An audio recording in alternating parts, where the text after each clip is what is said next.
Bonsoir tout le monde, il est 18h, heure de Paris, et puis j'ai avec moi Frédéric Luyet qui, elle n'est pas à 18h, heure de Paris. Bonsoir Frédéric, comment ça va? Bonsoir, ça va bien? Eh ben, elle est pas à l'heure de Paris parce qu'elle est à Montréal, au Québec.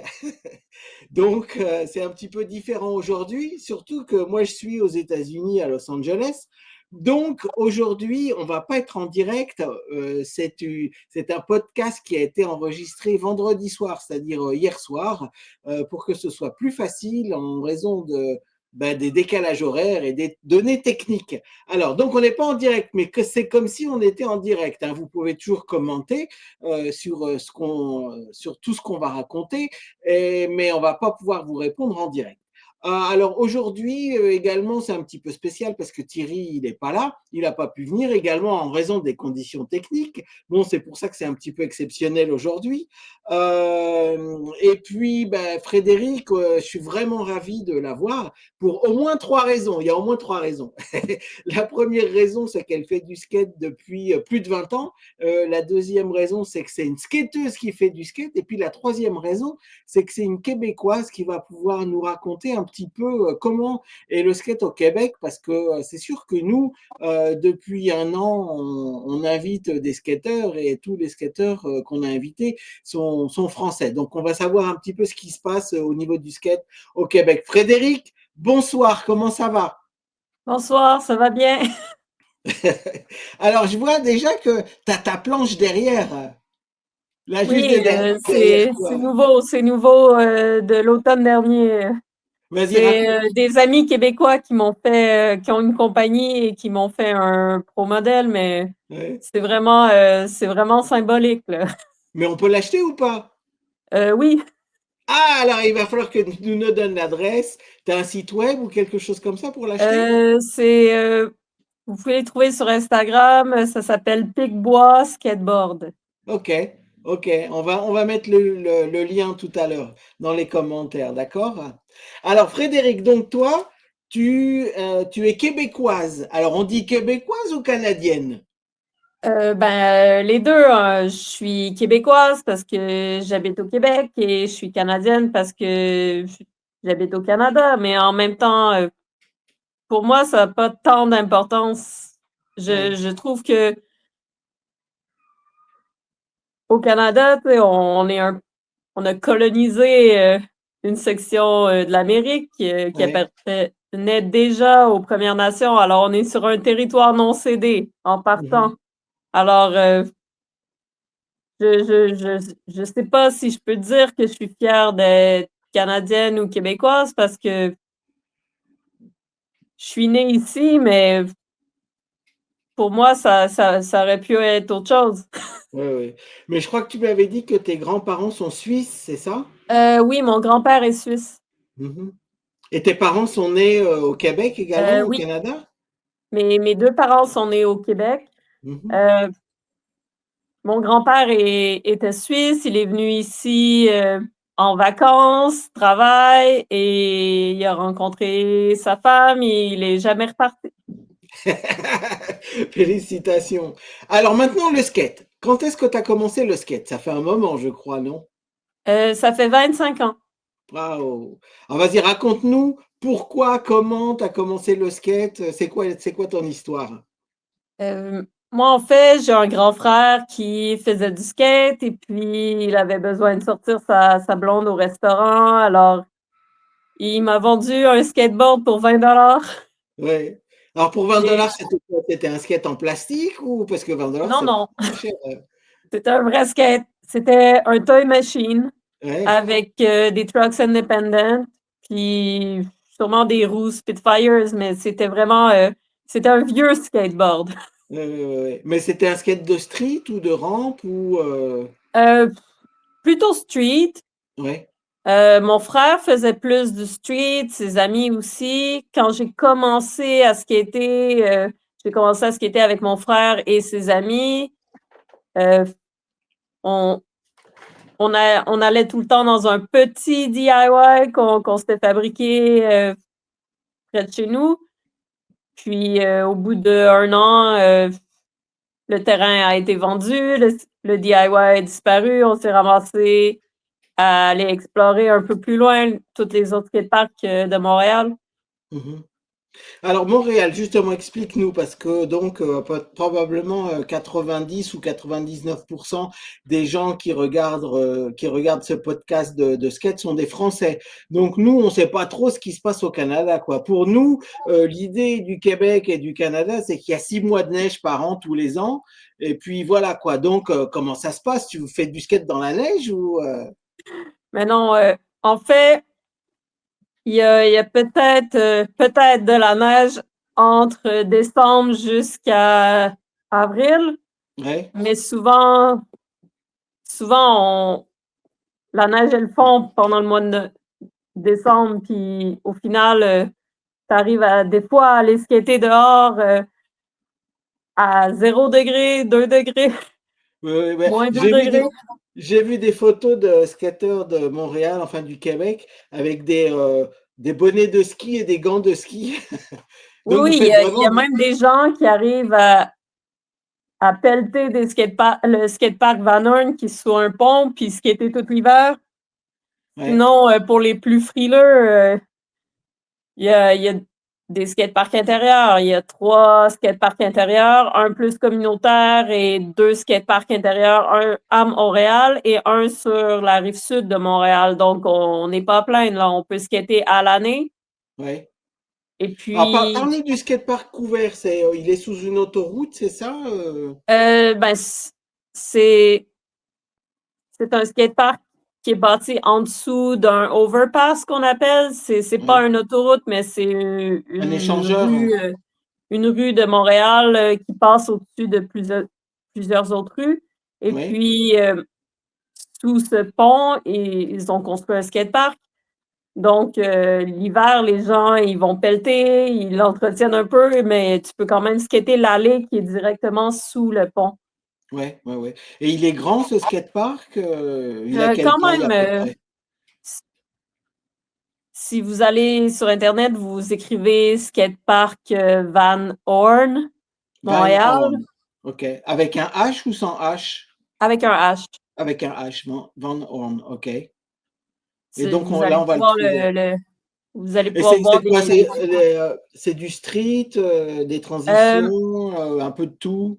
un peu de tout. Il y a un bol, il y a une snake run, puis il y a une section street, vraiment très street, là, c'est-à-dire des ledges, des rails, un mini quarter pipe, un bank, Mhm. mais beaucoup de ledges. Et ce skatepark, quand est-ce qu'il a été construit à peu près? Euh, je dirais peut-être 8 ans. 8 ans?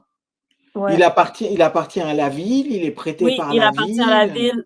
Mais depuis les 8, 10 dernières années, il y a comme beaucoup de skateparks qui se construisent à Montréal. Il y a 3 compagnies de skateparks qui sont gérées par des gens qui connaissent un peu plus ça que les skateparks qu'on avait avant, qui étaient Mhm. construits par des compagnies de jeux pour enfants. C'est-à-dire là, on a des vrais constructeurs de skateparks, des vrais designers. Ça commence à se former. À chaque année, on a des nouveaux skateparks. Là, depuis l'automne dernier, on en a un nouveau à Préfontaine. On en a un nouveau sur Delormier. On en a un nouveau dans NDG. Celui dans NDG, il y a un super gros bol. Ouais, Ça- J'ai hâte de pouvoir y aller. Mais en général, mon endroit préféré, c'est vraiment le DIY le Projet DIY. 45 parce que Ouais, c'est ouais. là que tout a commencé. En fait, on a construit le skatepark pendant les 15 dernières années de façon bénévole. On coulait le béton, on faisait les coffrages, le rebar. Et puis, c'est un peu ça qui a poussé la ville à se diriger vers l'option de lâcher le préfabriqué puis d'aller construire des skateparks coulés en béton, Ouais. comme ce qui se fait ailleurs. Mhm. Mais puisque moi et mes amis, on l'a construit, c'est le skatepark qui me tient le plus à cœur. C'est lui que j'aime Ouais. le mieux rider. Les transitions sont plus agressives, il y a un peu plus de créativité. C'est vraiment intéressant. Ouais. Alors, les skateparks au Canada, quand est-ce que ça a commencé? Dans les années 60, dans les années 70, 80, Ben, à peu près, j'ai hein, été voir sur Internet, mais ouais. le plus vieux skatepark de l'île de Montréal, encore fonctionnel en ce moment, c'est le Parc Jarry et c'est début des années 80. Mhm. Mais avant ça, il y a eu des snake runs, il y a eu des skateparks, mais qui ont été démolis. Ouais. Euh, je dirais comme dans les années 70, 80. Ouais, ouais, ouais, ouais. C'est c'est Bon, quand après, même assez récent, mais il y avait des skaters à Montréal en 1966. ouais. On a des preuves vidéo de ça, alors Vous avez des preuves, c'est bien. Mais tu sais, ouais. dans le monde entier, enfin, oui, pratiquement dans le monde entier, il y a eu des skateurs depuis les années 60. En France, il y en avait peut-être une quinzaine, une vingtaine c'était des surfeurs hein, qui étaient rassemblés à Biarritz. Et puis, mais le skate a vraiment explosé au milieu des années 70. Et j'imagine que c'était un petit peu la même chose au Canada. Il y a eu quelques skateurs dans les années 60, mais bon, comme l'équipement n'était pas de bonne qualité, etc., ça a dû s'arrêter, j'imagine. Ben, ici, les skaters, on n'est pas des surfeurs, il n'y avait pas de surf au Ouais, Québec, ouais, alors c'est arrivé de la Californie, les gens, ils achetaient ça pour leurs enfants, ils revenaient avec ça, ou sinon les gens, ils avaient vu ça là-bas, puis ils s'en construisaient eux-mêmes. Mais en 1966, il y a des vidéos où tu vois des gens, et ils sont nu-pieds, ils skatent sur des petits boards pas larges avec des roues en céramique ou en ouais, métal. ouais, Mais c'était plus de la descente de côte, un peu de carving, un peu de freestyle. ouais. Mais c'est ça. À Montréal, autant au Canada, il y a du skateboard depuis les années 60. Mhm. Bah, on connaît bien quelqu'un de chez vous, là, de Montréal, Pierre-Luc Gagnon, et enfin, ouais, c'est le seul que je connais qui parle français. Donc, il y en a d'autres ou pas? Qu'est-ce qu'il y a comme Euh, personne connue dans le monde du skate chez vous? Pierre-Luc Gagnon, c'est une très bonne référence parce que je sais plus combien de fois il a gagné les X Games, mais c'est incroyable. Il a eu une excellente carrière de vert rider. Oui, Euh, il vient de revenir au Québec. Il est un peu retraité de sa carrière de pro skater, mais il skate encore. C'est le fun à voir, vraiment très bonne performance. Euh, Sinon, on a des gars comme Léon Chapdelaine qui ride pour Vans. oui. On a des gens comme Alexis Lacroix qui a un style un peu plus funky et qui ride pour Dime. On a, on a Annie Guglia qui a fait les Olympiques et puis qui ride pour Miao. On Mhm. a, on a des très bons riders au Québec. Joël Larocque, Antoine Asselin qu'on a eu dans le passé, Gabeko. Je pourrais en nommer pendant une heure. Oui, il y en a beaucoup. On Ok, a plein de très bons skaters au Québec. ok. Alors toi, toi, tu as commencé le skate au début des années 2000. Donc à l'époque, tu faisais du skate dans les parcs, tu faisais de la transition. Est-ce qu'il y avait des parcs pour faire de la transition ou tu as fait du street directement? Comment ça s'est passé? Ben, Qu'est-ce que tu as préféré faire, hein?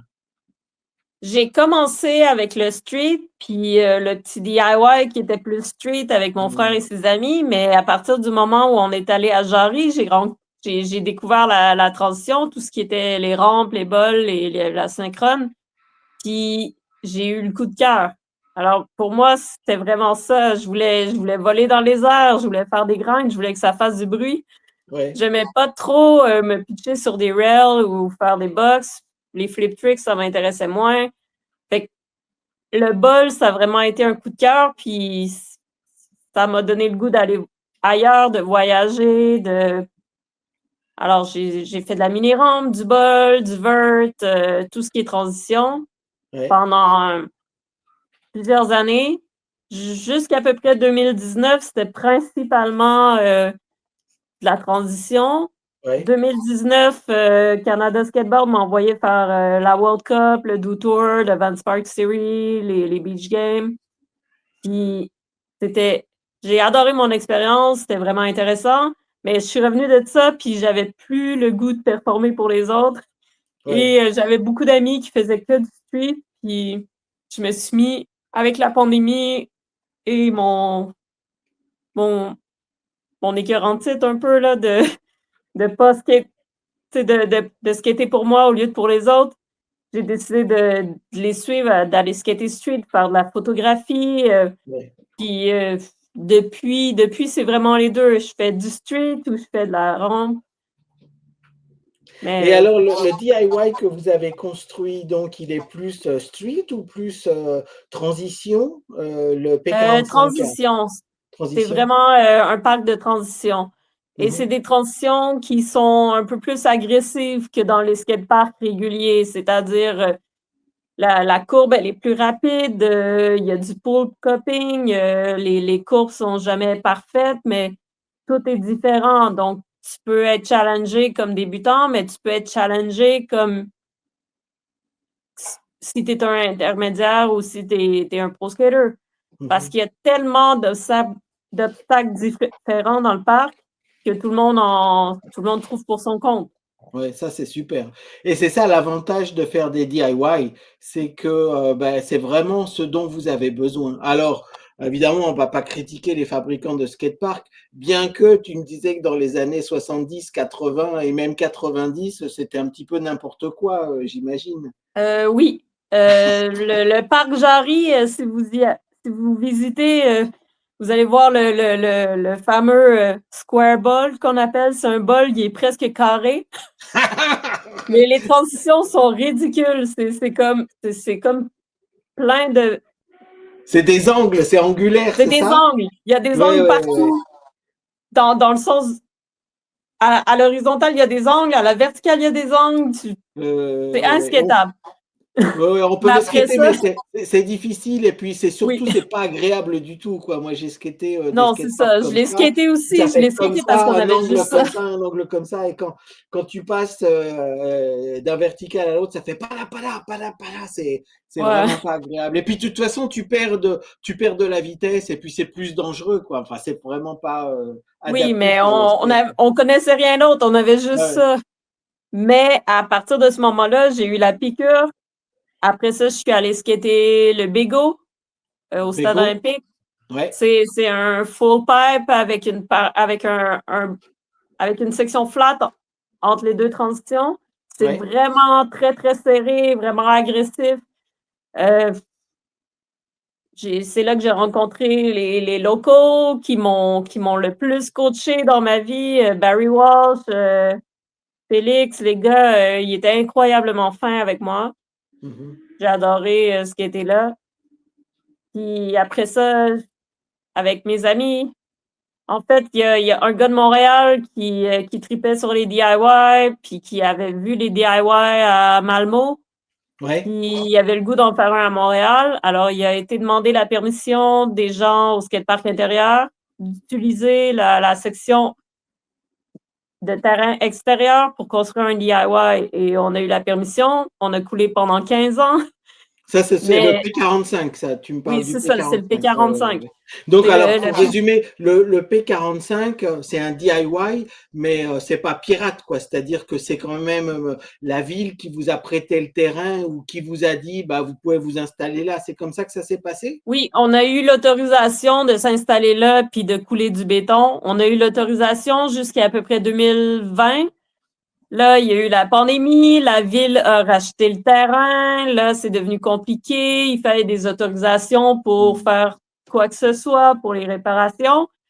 Et l'année dernière, on a appris que la ville avait fait des appels d'offres pour demander à des compagnies un nouveau design pour le skatepark. Ouais. Puis on n'a pas été contacté jusqu'à ce que quelqu'un gagne cet appel d'offres. Mhm. Alors qu'on avait un Facebook, un Instagram, on était en communication avec la ville, avec des emails, avec des noms, des numéros de téléphone. On était facile à trouver, mais personne ne nous a contactés jusqu'à ce que l'ASM gagne le contrat de design de skatepark. Et Ouais. depuis, c'est vraiment compliqué parce que le, la, les grands parcs qui s'occupent du projet pour la ville, eux, ils veulent absolument tout démolir et reconstruire à neuf. Oui. Après ça, l'ingénieur qui est venu faire des tests de sol puis vérifier l'état du skatepark, il a écrit un document comme quoi il savait pas, il connaissait pas assez ça pour dire que c'était bon ou pas. Oui. Et puis, il a pas signé les documents non plus. Oui, Alors oui. là, on se retrouve avec des documents non signés par un ingénieur, mais la ville disait, ah, vous voyez, l'ingénieur dit qu'il faut qu'on démolisse tout. Alors là, Ouais. depuis, il faut se battre contre Parce que la le ville. skatepark, il est bien. Vous l'aimez, c'est ça, en fait. Oui, C'est pas oui, nous, il est on bien l'aime fait, bien, quoi. C'est ça. mais Ouais, ouais, ouais. je crois que il y a certains modules qui seraient dus pour être réparés, comme Mhm. toutes les skateparks, ça a besoin Ouais, c'est normal. d'entretien. Ouais, ouais. Nous, il y a quelques années, on avait déjà approché la ville avec une liste. On avait un plan du skatepark, on avait des modules qu'on avait identifiés qui étaient encore bons, les modules à réparer et les modules qu'on voulait démolir pour reconstruire autre chose. On avait un plan, on leur a proposé. Depuis, ils nous mettent des bâtons dans les roues pour faire les travaux. Et maintenant, ils veulent tout démolir pour construire un autre skatepark qui nous plaît pas. Ouais, ouais. Vous avez vu le design, c'est ça? Vous avez vu, Ben, en fait, ça correspond pas à à ce que vous voulez skater. on a eu des réunions avec l'ASM qui ont gagné l'appel d'offres parce que Ouais. dans leur mandat, il faut qu'ils communiquent avec les gens du P45. C'est un skatepark, mais c'est pas ce qu'on veut, tu sais. Ouais. Et puis, le premier design qu'ils ont offert à la ville l'a refusé parce qu'il y avait trop de surface skateable, C'est qui incroyable. fait absolument aucun sens parce que c'est un skatepark, en fait. Ouais. Mais on va continuer à se battre. Là, le printemps est arrivé. On a eu les confirmations que l'ASM, qui est l'association Skateboard Montréal, était là pour faire un design et non pour nous aider à nous défendre contre la ville. Donc, c'est à nous de nous défendre. Ouais. On va ressortir dans les médias, on va refaire des pétitions, on va réparer le skatepark, on fait un événement de graffiti très bientôt. Je crois que c'est dans une semaine ou deux Mhm, déjà. mhm. Pour revitaliser le parc, on va essayer de faire des événements tout au long de l'été parce que c'est notre 15e anniversaire. C'est bien. Alors, 15 ans pour un skatepark, c'est des vraiment shows de bien. musique, des gros jams de skate, c'est toutes sortes de trucs pour animer le parc tout l'été. Ouais. Puis, on va continuer à se battre. On va aller contacter la ville encore et encore Ouais, ouais. jusqu'à ce qu'on Alors, mais nous écoute. quelle raison donne la ville pour vouloir casser et refaire un skatepark? Ils ont une raison ou parce que ça va leur Ben, coûter combien ça va leur coûter ça? Tu sais combien ça va leur un nouveau coûter à la ville? skatepark, c'est à peu près 1 million de dollars, 2 millions de dollars. Ouais, ouais, Et puis, je veux dire, notre skatepark, il serait encore bon pour 10 ans si on l'entretient correctement, tu sais. ouais, Parce que le béton, avec l'hiver, avec les froids, le gel-dégel, tout ça, c'est sûr que ça a une durée de vie. ouais, ouais, Mais ouais, il est encore bon pour 10 ans. Mais j'ai la seule raison, c'est qu'ils veulent revitaliser le quartier, ouais. c'est-à-dire la gentrification. Ils Ah ouais, veulent d'accord. rendre ça aseptisé, bon pour les parents avec des enfants, avec des trottinettes, pour faire des camps d'été au Taz.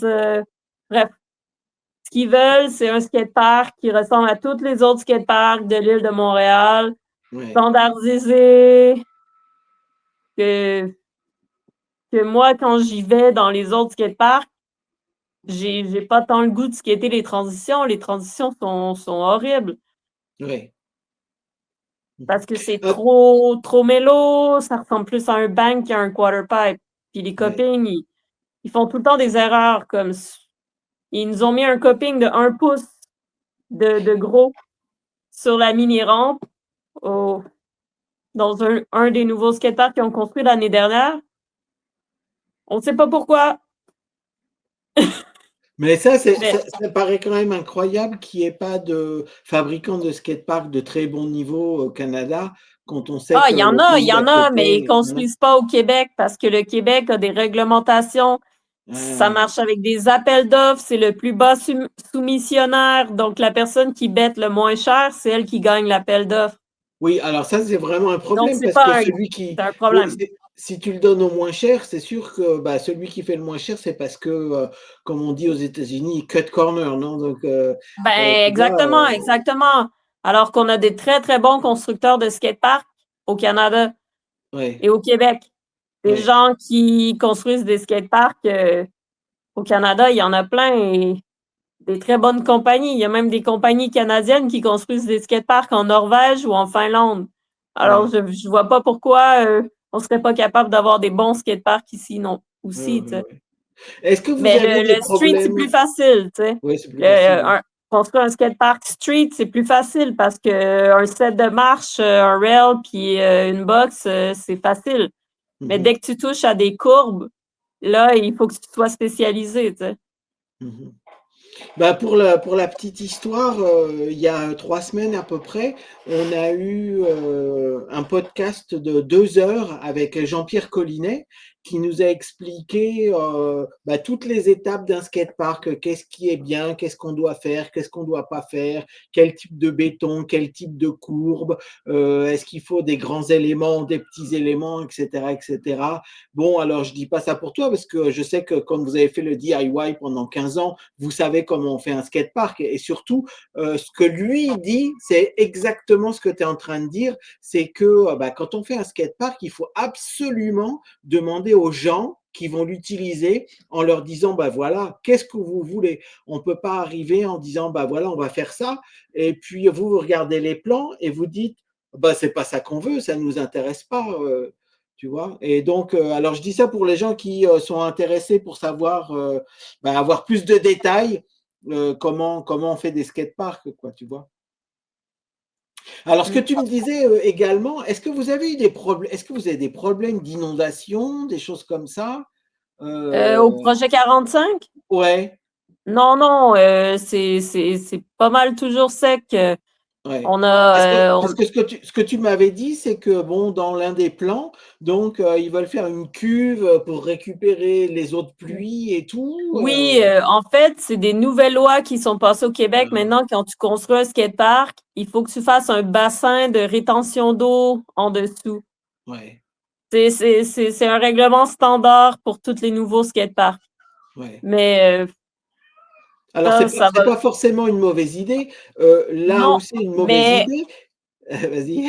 c'est une mauvaise idée pour le DIY parce que de un, comme s'ils veulent faire le bassin, il faut qu'ils rasent tout. Ouais, Après ça, le bassin coûte de l'argent. Raser la forêt va coûter de l'argent. Raser le skatepark va coûter de l'argent. Et après ça, combien il va rester pour le skatepark, on ne sait pas, tu sais. ouais, ouais. Alors ça, c'est un problème, l'argent. Et le deuxième problème, ben, c'est que ça va prendre un an pour être fait, quoi. Ils vont le raser et puis après, il faut combien de temps? Ils ont donné des délais de construction du Ben, nouveau ils skatepark? vont rien commencer pour les 2 prochaines années. Alors, on est safe pour au moins encore 2 ans. OK. Après ça, on ne sait pas. Ça va être dans les prochaines. Moi, ça fait des mois que je fais des réunions avec le regroupement du P45. On a des meetings entre nous, on a des meetings plus at large, on a des meetings avec la ville, on a des meetings avec la SM.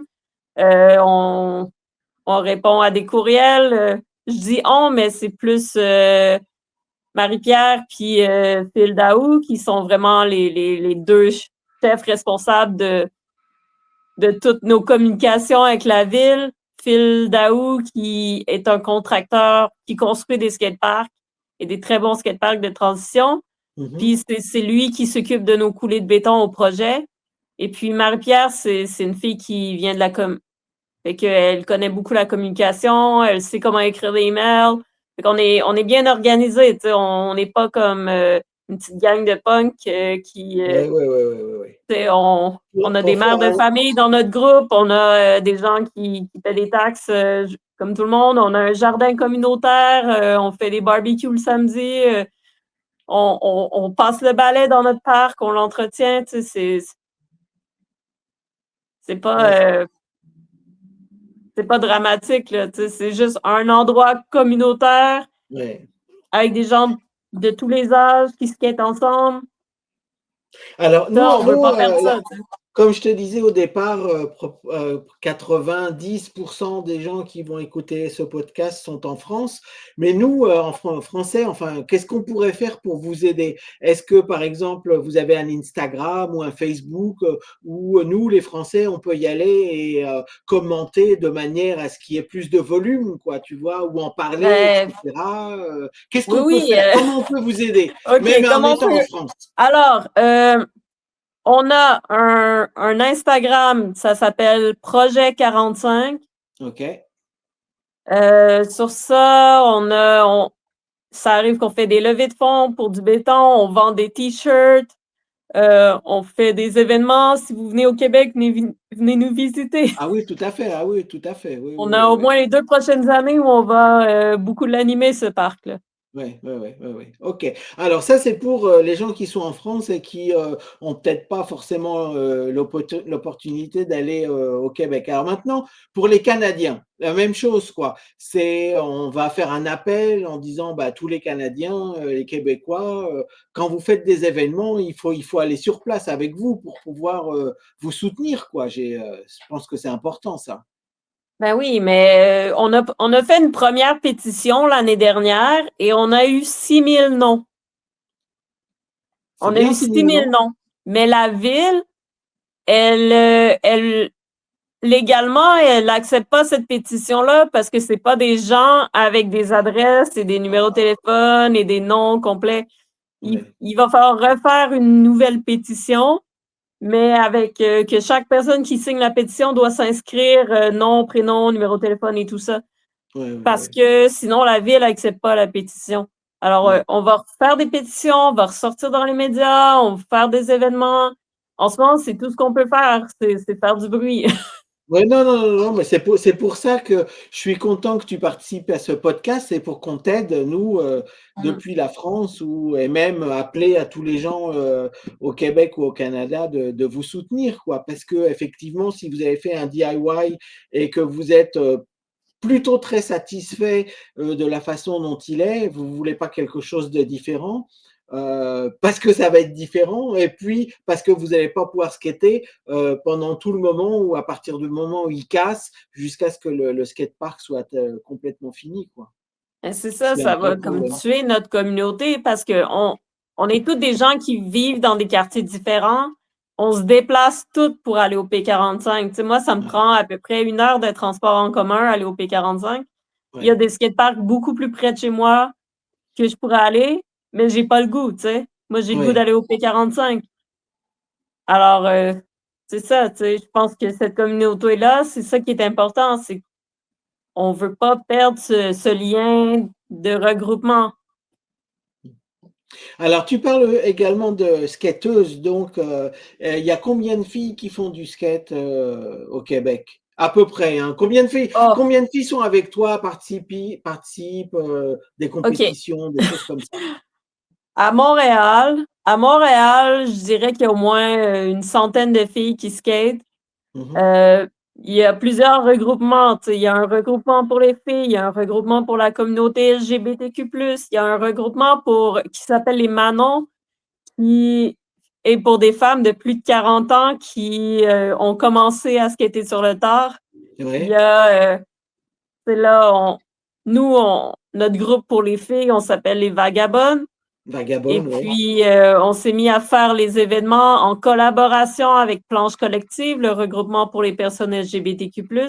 Mhm. On fait aussi des événements avec Mars, qui est comme le regroupement pour les gens qui font du patin quad, mais Mhm. agressif dans des skateparks.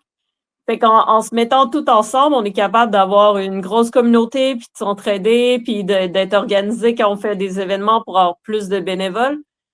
Mais ça, c'est juste à Montréal. T'sais, après ça, comme si tu sors de Montréal, tu t'en vas vers Québec, il y a un autre regroupement de filles qui s'appelle Comme Lady. Puis, dans le fond, les filles font des événements un peu partout au Québec. Je suis allée dans plusieurs événements avec eux. On a fait du camping l'été dernier. On est allé qui était comme 3 jours d'affilée. C'est une grosse communauté.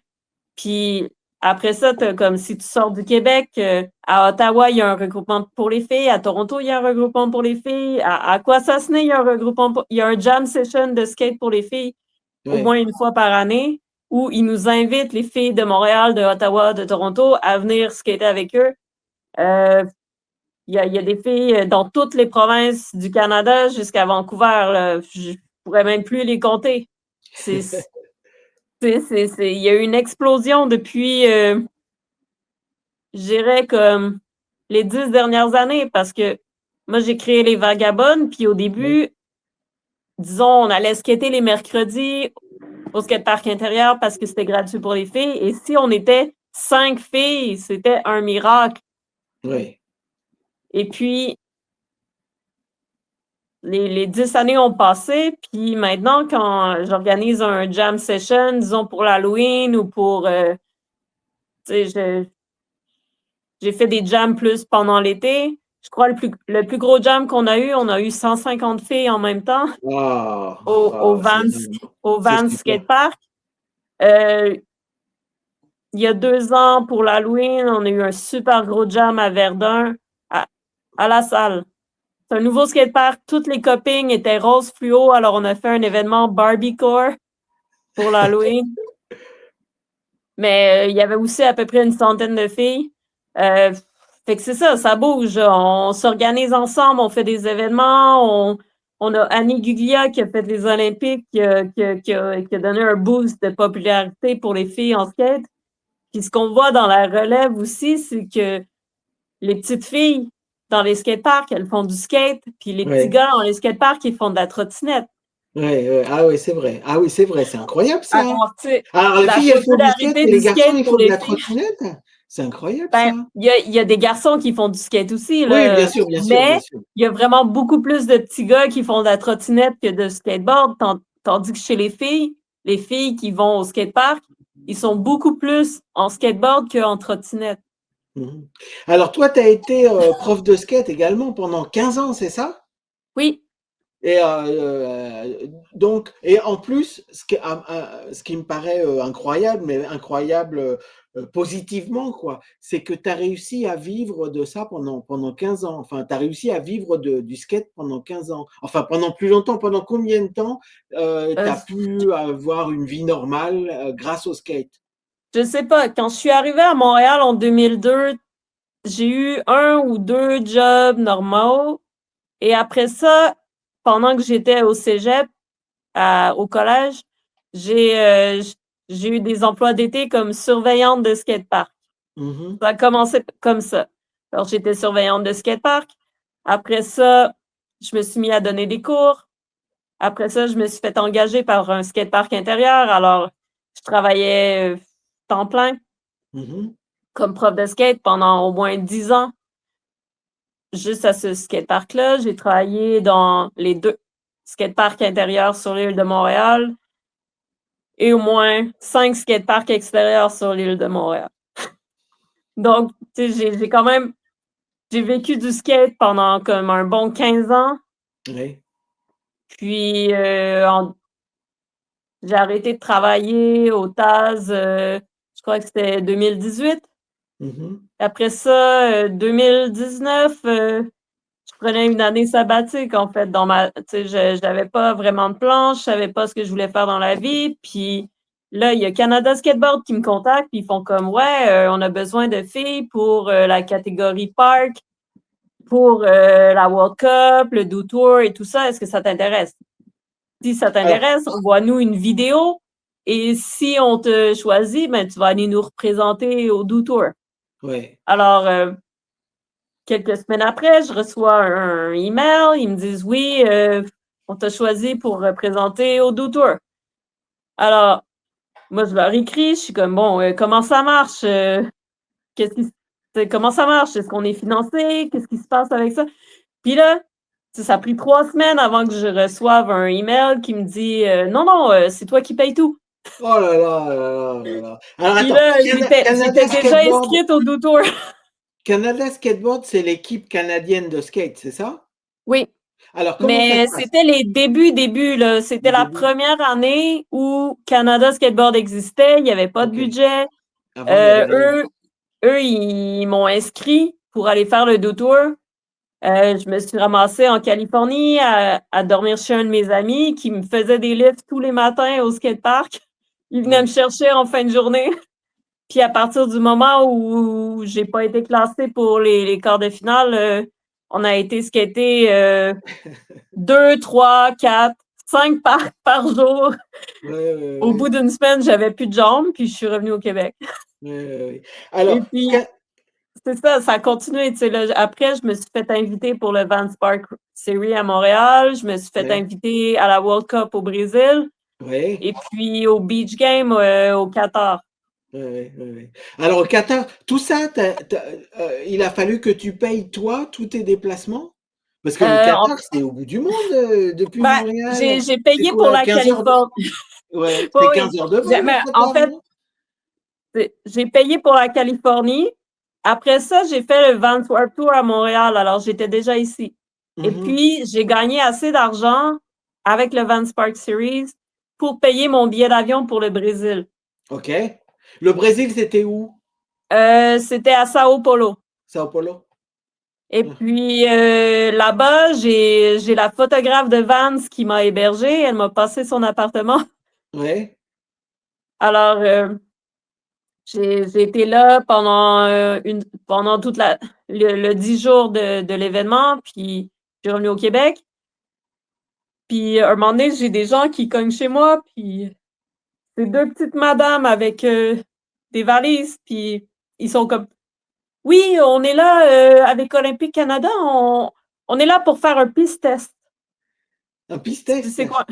Un, un test d'urine. Là, moi, je suis Oh, comme, mais comment ça? Pourquoi? Puis là, ils me font comme, mais parce que vous avez participé au Do Tour. Puis là, j'étais comme, ah, OK. Mais j'ai même pas fait les quarts de finale. Là. Dans ma tête, je suis comme, je sais pas pourquoi on me demande ça, mais ouais, ouais, ils ouais. ont des cartes d'identité de Olympique Canada. Alors moi, j'ai fait OK, OK.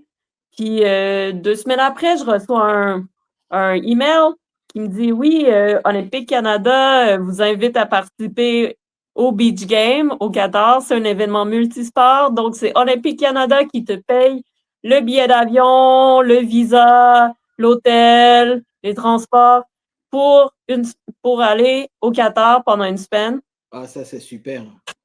Au Fait que moins, au Qatar, tu celle-là, n'as ça rien m'a rien payé. coûté. Oui, oui, oui, oui. Alors, j'ai une Au Qatar, question. j'ai rien payé.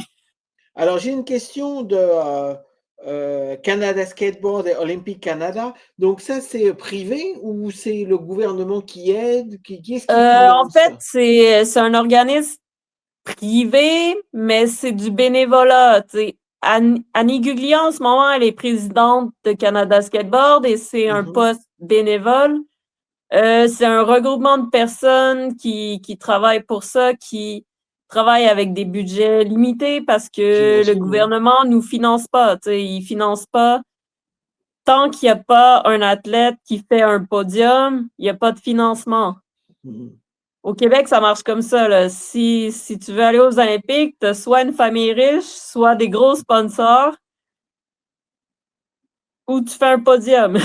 Ouais, c'est un peu Mais comme aux États-Unis et ça, c'est vraiment la différence avec la France parce que en France, depuis les années 60, on a des fédérations. Donc, fédération, au début, c'était la Fédération française de surf et skate et c'est le gouvernement qui donne de l'argent à la fédération pour que la fédération puisse fonctionner. Et ensuite, bon, la Fédération française de surf et skate s'est débarrassée du skate parce qu'ils voulaient rester entre surfeurs. Donc, le skate est allé avec le roller. Et donc là, ça fait au moins 25 ans, même plus, que le skateboard est associé au roller. Donc, la partie skateboard fait partie de la Fédération française de roller.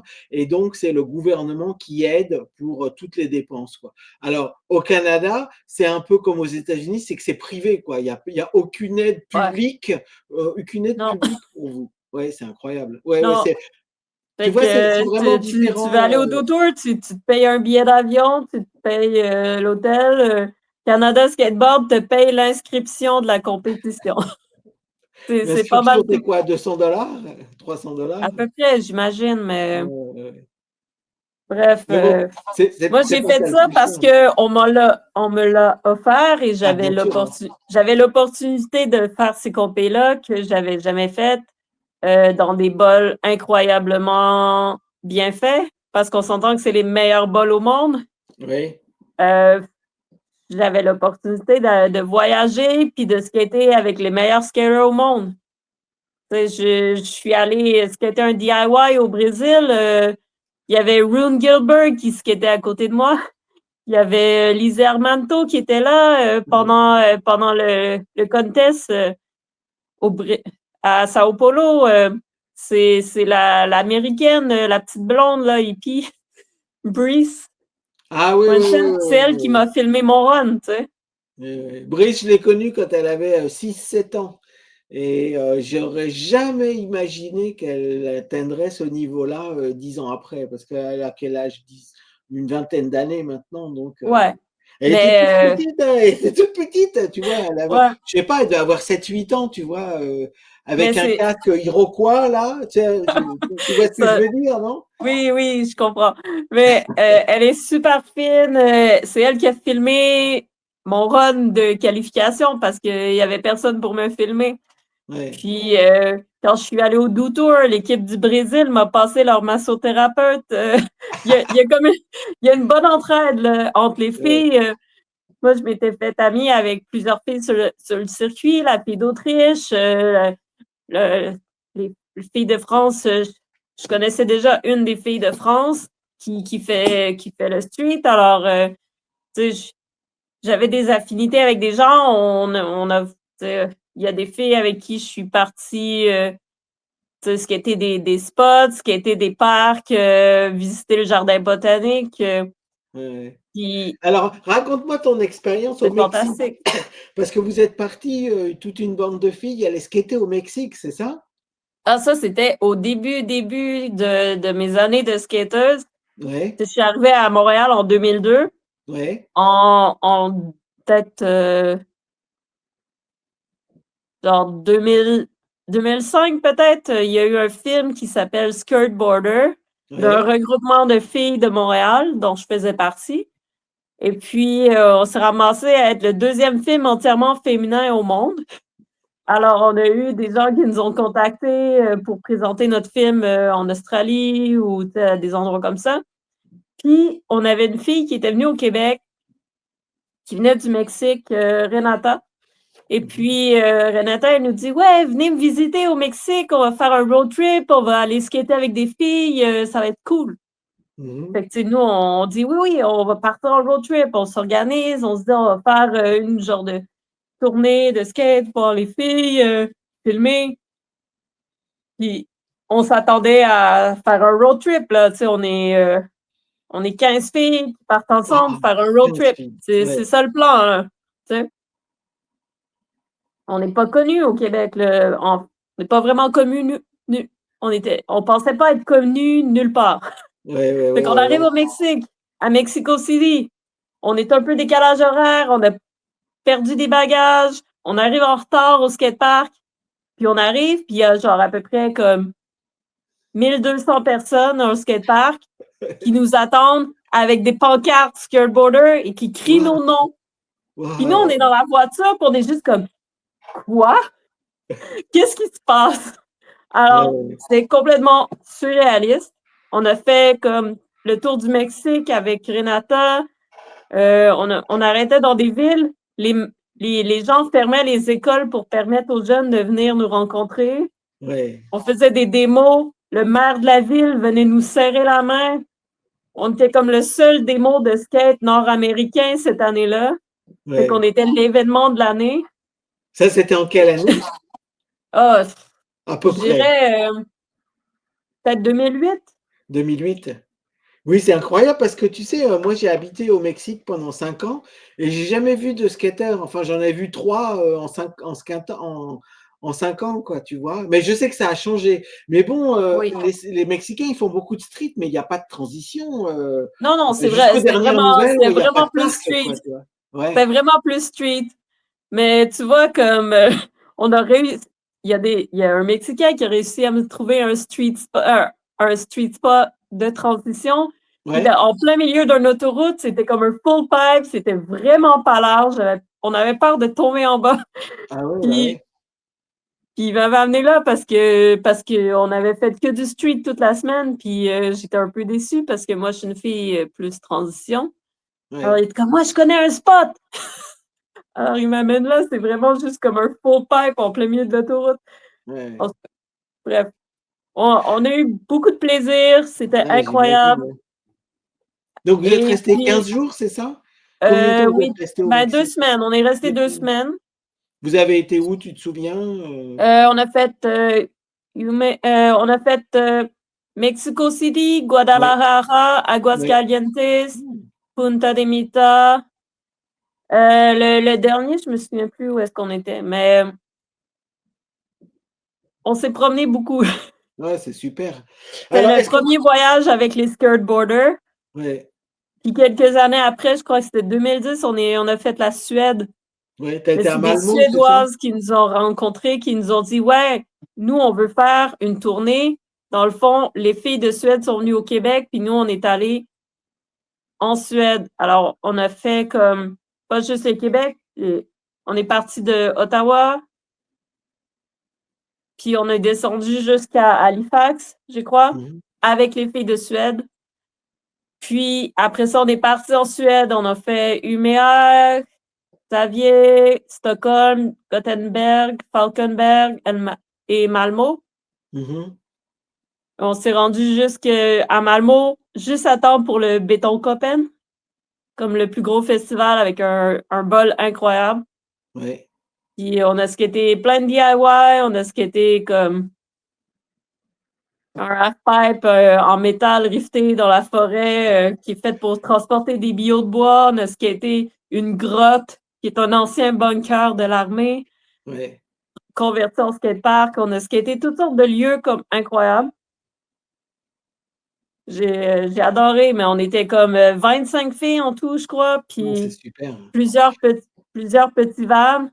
Il y avait des filles qui parlaient, ça parlait français, anglais, espagnol, italien, allemand, suédois. Parce qu'il y Évidemment. avait des filles d'un peu partout, de l'Europe, il y avait une fille du Mexique aussi, Ouais, il y avait des filles, tu sais, d'Angleterre, d'Espagne, il y avait des Canadiennes, mais c'était comme un gros mélange de cultures.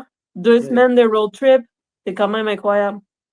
Alors, bon, je sais que tu m'as dit que tu connaissais, quelques Françaises, qui faisaient du skate, mais bon, alors c'est pareil en France, ça s'est bien organisé depuis, on va dire les dernières 10 ans, quoi. Donc, est-ce qu'il y aurait pas quelque chose à faire avec la France, des compétitions, entre les, Québécoises et les Françaises? Vous invitez les Françaises et après les Françaises, elles vous invitent chez vous, il y a pas Ah, quelque chose à faire comme ça là? c'est certain qu'il y aurait des trucs à collaborer, mais Ouais, je suis tellement débordée là, moi, depuis que je suis revenue de la World Cup, depuis que qu'il y a eu la pandémie, parce que j'ai ouais, arrêté la compétition avec la pandémie. Je suis retournée à l'école, j'ai fait un cours pour être soudeur. Alors là, maintenant, j'ai un job temps plein, en plus de m'occuper de Vagabonde et en plus de collaborer avec toutes sortes d'autres groupes. Là, je fais des trophées pour Planche Collective pour son jam de skate le mois prochain. Je fais je travaille avec la gang du P45 pour essayer de sauver le spot. Je ouais. suis très occupée. Ouais, ouais, ouais. Mais bon, si des Françaises te contactent, alors là, je lance un appel aux Françaises, hein, parce que je sais qu'il y en a beaucoup qui nous regardent. Il y en a pas beaucoup, mais elles nous regardent toutes. Donc, contactez Frédéric et parlez entre Venez vous me pour voir visiter.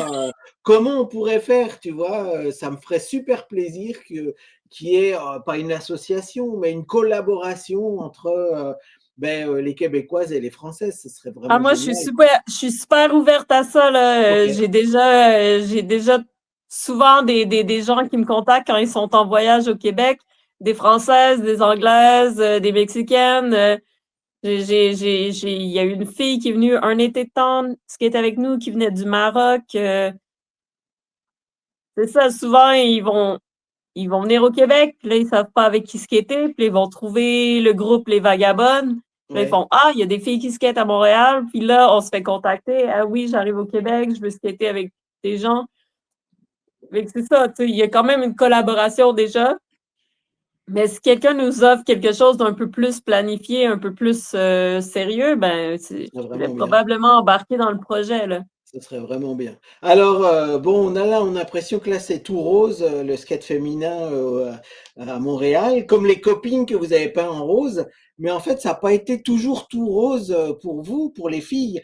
Ah Tu non! m'avais raconté que la première compétition que tu as faite, alors là, moi, les bras m'en tombent, comme on dit, hein, ils t'ont inscrite, mais ils t'ont pas vraiment inscrite. Alors, comment ça s'est passé? Ben, en fait, c'était une compétition de mini-rampe dans un bar organisée par un promoteur. Je crois Ouais, que c'était en 2005. Et je ridais pour un magasin de skate à l'époque, le En Équilibre.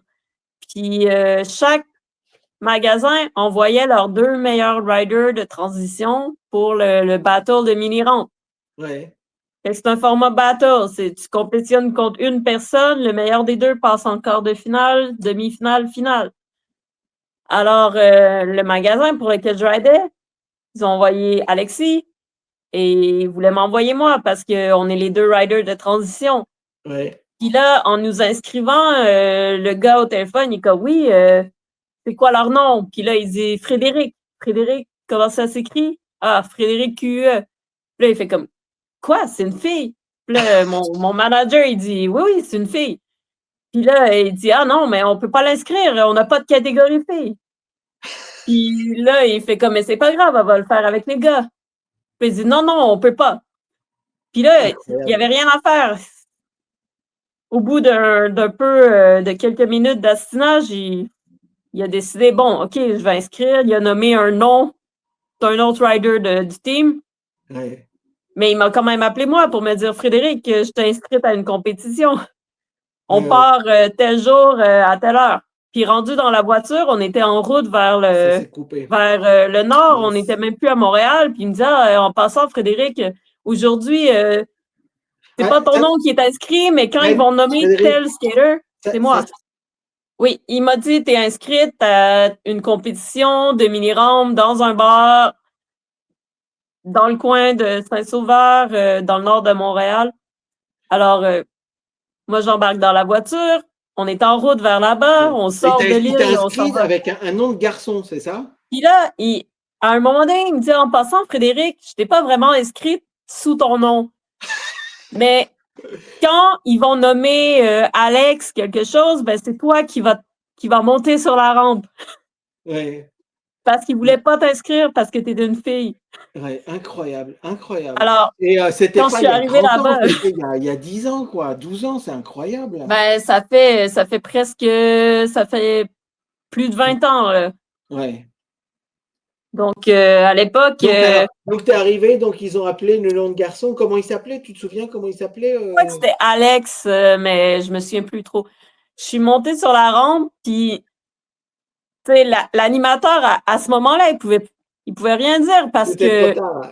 parce qu'il était trop tard. J'étais sur la Ouais. rampe et puis s'ils m'avaient empêché de skater, c'est eux qui auraient eu de la fou.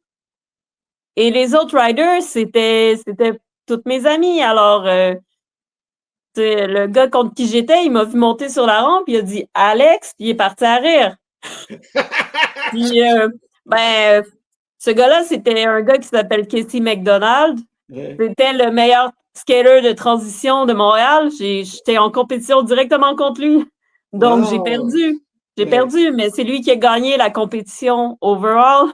Alors, ouais, je me suis fait battre par le meilleur, mais j'ai gagné mon spot pour participer pendant 3 ans.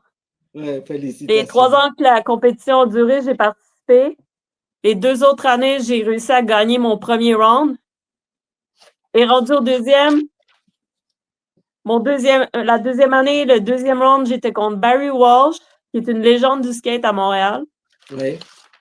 Et il m'a clenché et c'est lui qui a gagné la compétition overall. Et la troisième année, j'étais encore contre Casey McDonald au deuxième round. Donc, il m'a encore clenché parce que c'est juste incroyable comment il est talentueux en transition. Ouais. Fait que c'était comme un honneur de me Ah faire bah battre ouais, par ces gars-là, tu sais. le meilleur. Ouais, Mais ouais, ouais. ça m'a donné la piqûre du challenge. Ouais. Moi, ce que j'aime en compétition, c'est pas tant la compétition en tant que telle, mais plus le challenge personnel.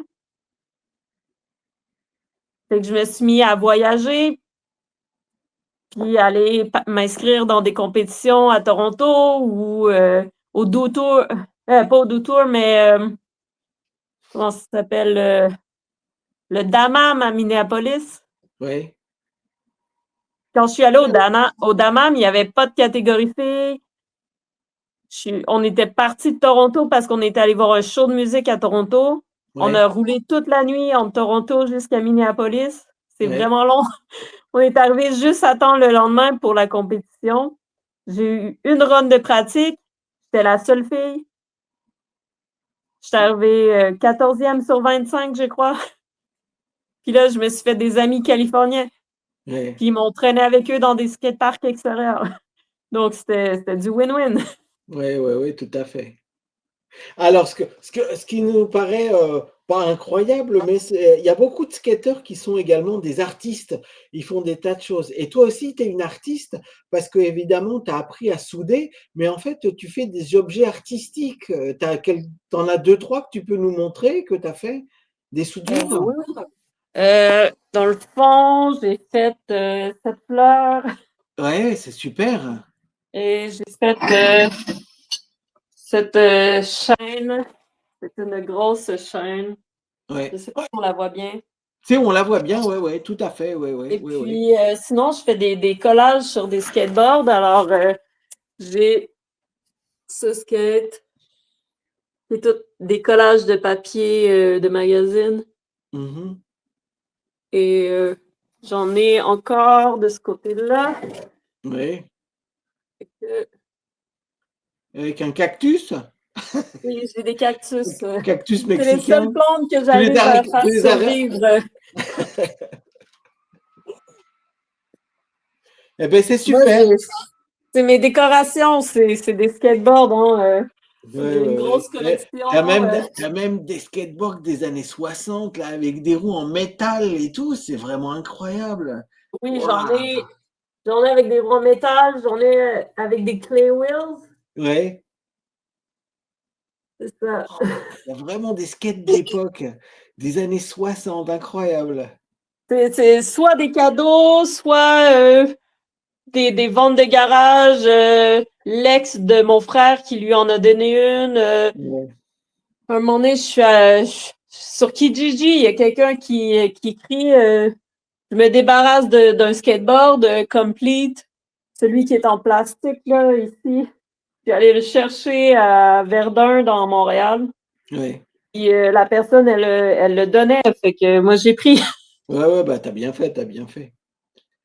OK, bon, bah, écoute, c'est très, très bien tout ça. Donc alors, je rappelle, donc P45, il faut aider donc les Français, il faut aller sur, les sites, de Facebook et le site de Instagram pour mettre des commentaires et tout et puis, pour diffuser quoi. Oui, c'est surtout Instagram, je crois, parce que le Facebook, je ne sais pas s'il est à jour, mais Instagram, ça marche toujours. Ok. Et puis, bah, si vous êtes au Canada ou au Québec, bah, participez aux événements.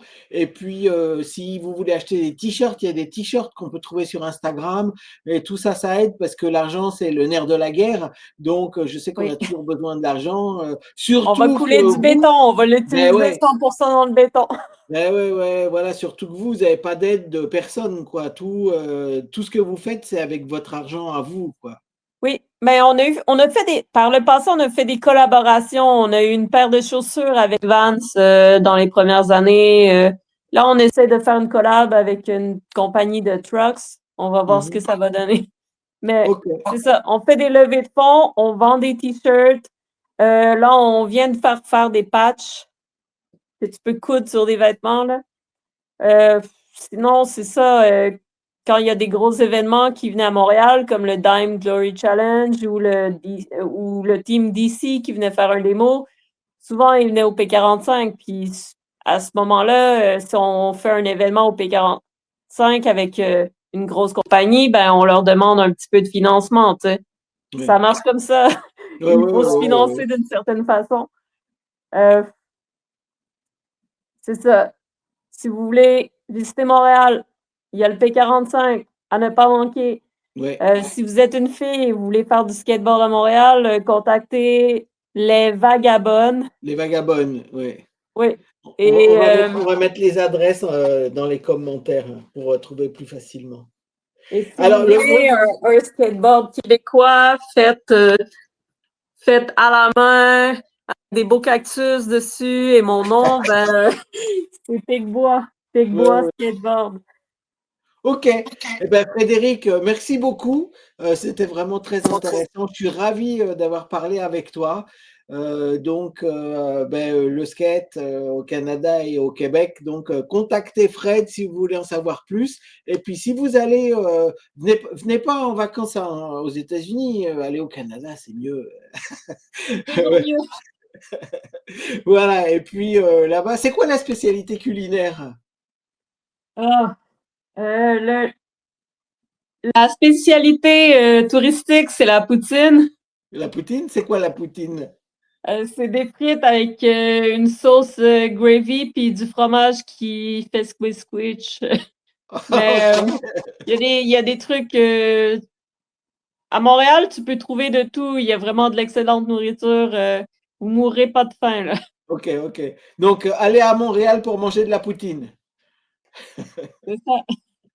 Merci Frédéric, merci à tout le Merci. monde. Et puis, ben, nous, on se retrouve samedi prochain. Donc, samedi prochain, oui, on sera en direct parce que cette émission, là, avec Frédéric, on l'a enregistrée vendredi soir pour des problèmes d'horaire et tout. Mais on est ravis d'avoir reçu Frédéric. Merci Frédéric. Et puis, ben, bon skate et bonne réussite pour le P45. Merci. Au Bonne revoir, soirée. Au bonne revoir. soirée.